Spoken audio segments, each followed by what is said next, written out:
Olá pessoal, tudo bem? Sejam bem-vindos a mais um boletim. E nesta semana, terça-feira, dia 4 de novembro, foi eleito para prefeito de Nova York o democrata Zohran Mamdani, um político que representa uma antítese ao republicano Donald Trump, atual presidente dos Estados Unidos. Não pertencem apenas a partidos rivais, mas possuem histórias e visões de mundos opostos. Vamos falar um pouquinho sobre Mamdani e o que esperar da esquerda norte-americana a partir da eleição de um prefeito socialista para a Grande Maçã, para a maior cidade dos Estados Unidos? Vamos lá então.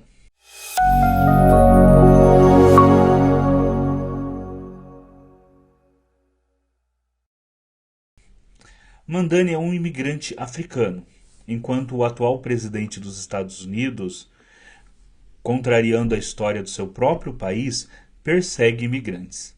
Lembramos, por exemplo, do Velho Oeste norte-americano, tão presente no cinema e nas histórias em quadrinhos, período em que imigrantes expandiram o território da jovem República dos Estados Unidos para o Oceano Pacífico. Agora, a maior cidade dos Estados Unidos da América será governada por um imigrante africano. Por ser imigrante, Mamdani não poderá futuramente, independentemente do quão exitoso seja o seu governo em Nova York, ser candidato a presidente dos Estados Unidos.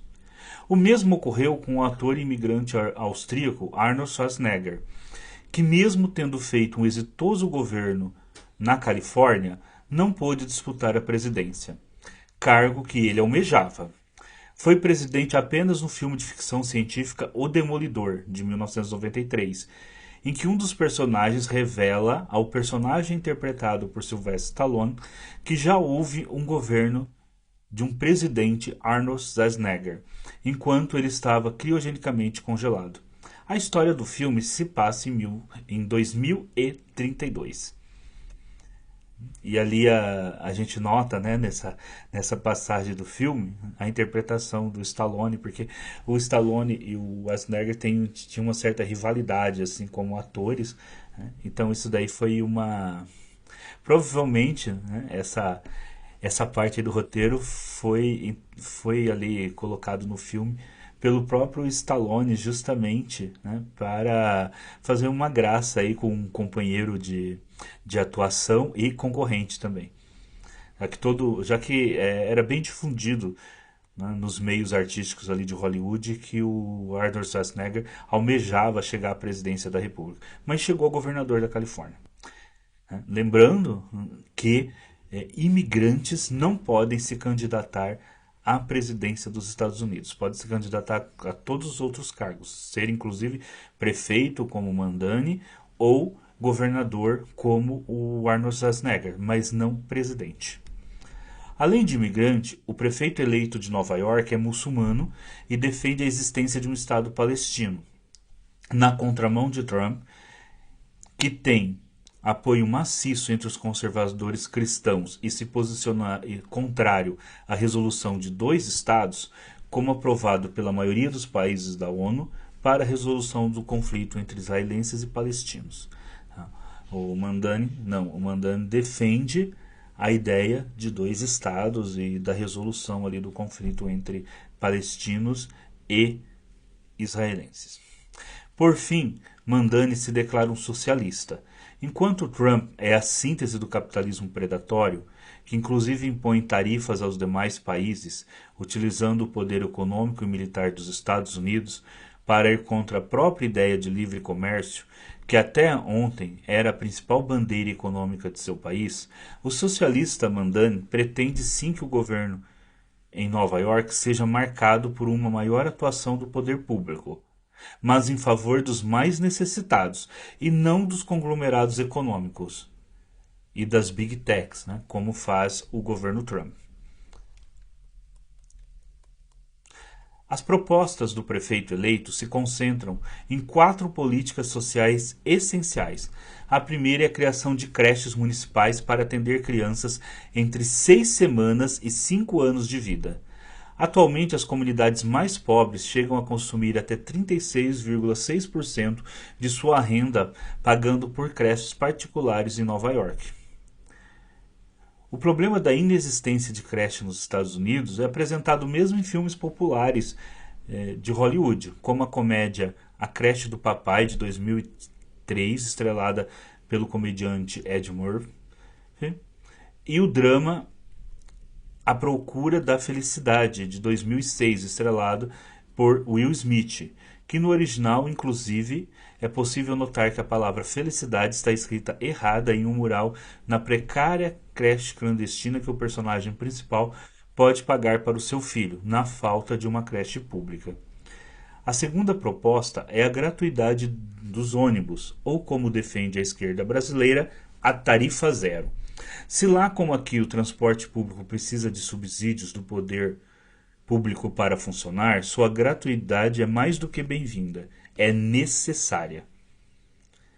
Sua terceira proposta é o congelamento de mais de 1 milhão de aluguéis para combater o alto preço das moradias.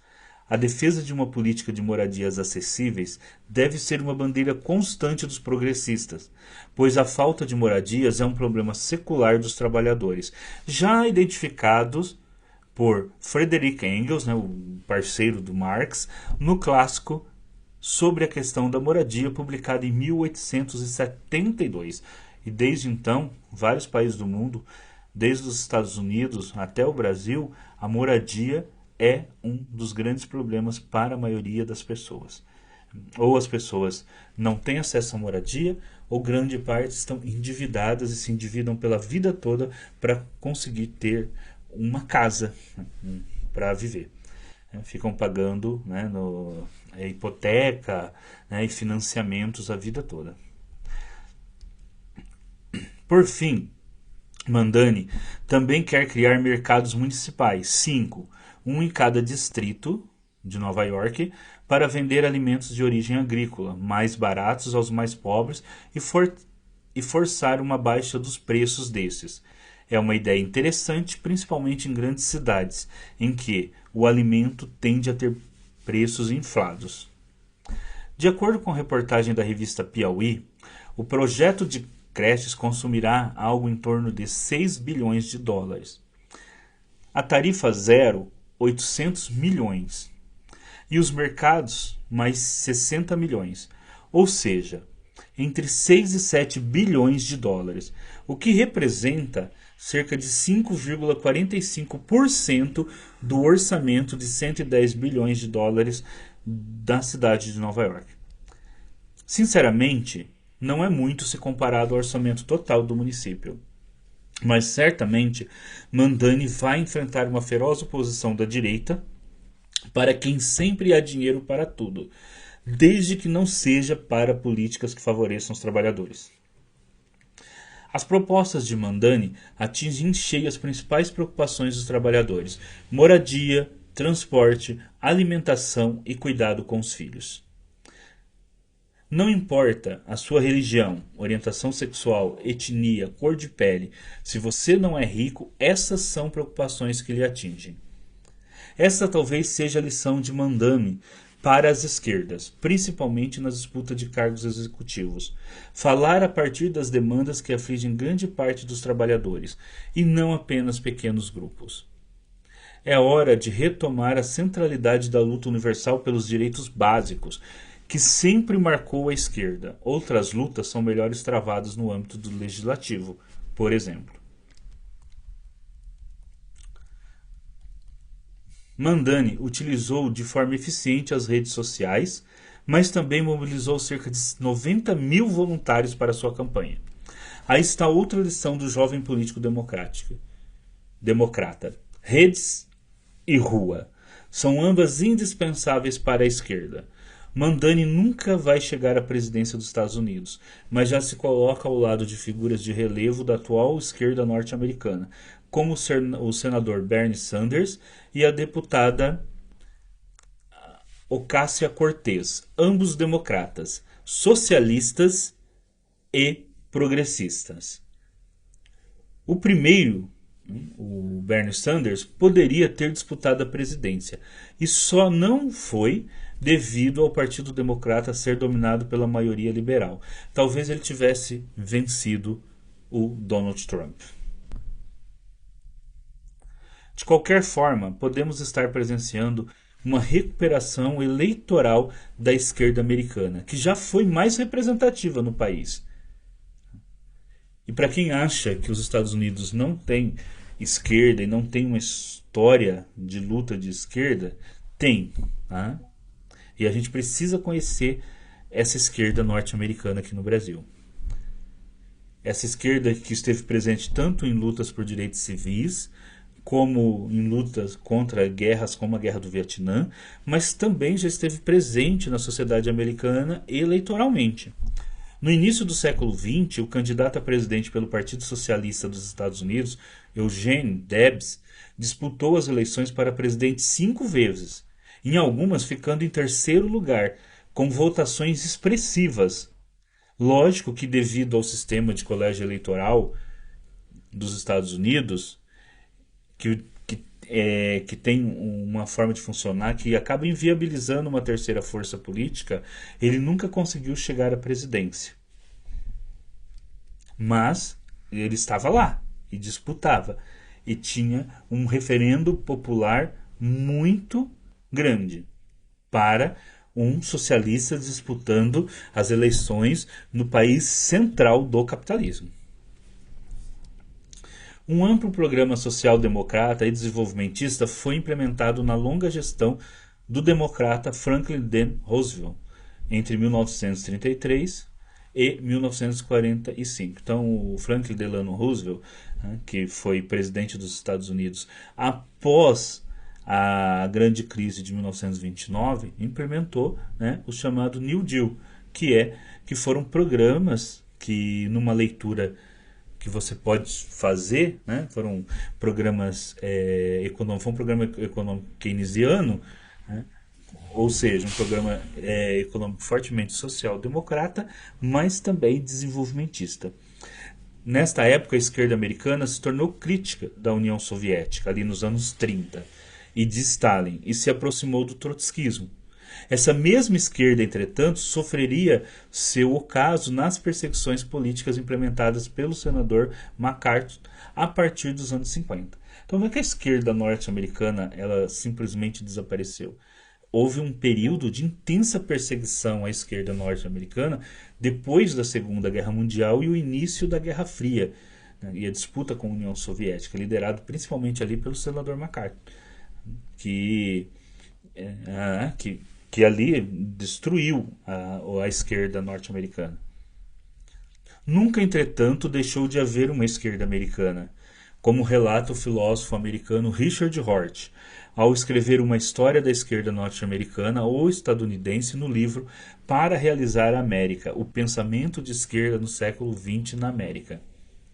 Os pais de Richard Hort eram socialistas trotskistas, marcados pela comissão de inquérito sobre os julgamentos de Moscou, presidida pelo também filósofo, e aquele considerado o maior filósofo dos Estados Unidos, tanto pela sua obra sobre filosofia da educação, quanto pela sua filosofia política, a partir do pragmatismo norte-americano, que é a corrente filosófica norte-americana por excelência, que é o John Dewey, que chegou inclusive a ir ao México se encontrar com Trotsky, como relata o próprio Richard Hort no ensaio Trotsky e as Orquídeas Selvagens.